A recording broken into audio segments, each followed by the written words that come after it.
previous pregnancies have you had, Mrs. Warren? ¿Cuántos? 22 pregnancies, but she had 2 sets of twins. There's 24 of us altogether. The midwife was completely stunned. This woman had been giving birth since the age of 14. Now, not even 40 years old, she had already delivered 24 children. Because of this, she hadn't had a menstrual cycle in years. The midwife couldn't even determine her due date, and had no choice but to estimate it through physical examination alone. But the couple didn't seem concerned. When it came to childbirth, they were already far more experienced than most. Early one morning, the woman accidentally fell. Her eldest daughter found her, and immediately called for the midwife. The fall caused a concussion, leaving the woman completely unaware that she was about to give birth. Lying in bed, she screamed in agony. The midwife and her husband had no choice but to restrain her, to keep the situation under control. Shockingly, the baby was born very quickly, but despair followed almost instantly. The newborn showed no signs of life. The midwife placed the baby into a basin on the table. Meanwhile, the woman went into hemorrhagic shock from severe blood loss. Her husband held her tightly, waiting helplessly for the doctor to arrive. Then,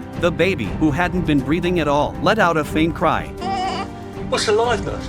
Jenny rushed over and wrapped the infant in a blanket. At that very moment, the unconscious mother woke up, only to pass out again. From massive bleeding, doctors finally arrived. After emergency transfusions, the woman's condition stabilized. When the doctors tried to take the baby to the hospital for treatment, the mother refused to let go. In the end, the doctors respected her wishes. The next day, during a postnatal checkup, the midwife was astonished. The baby, who had been so fragile the night before, was not only still alive, but appeared alert and responsive. Unable to contain her curiosity, the midwife asked how they had managed to do it. The answer came from experience. Experience earned from raising 24 children. They fed the baby using a glass plate every 30 minutes, only 6 to 8 drops at a time, watching the infant carefully lick the milk. Even the midwife was deeply moved. After 1 week, the baby had gained 2 ounces. When the couple heard the news, they were overjoyed.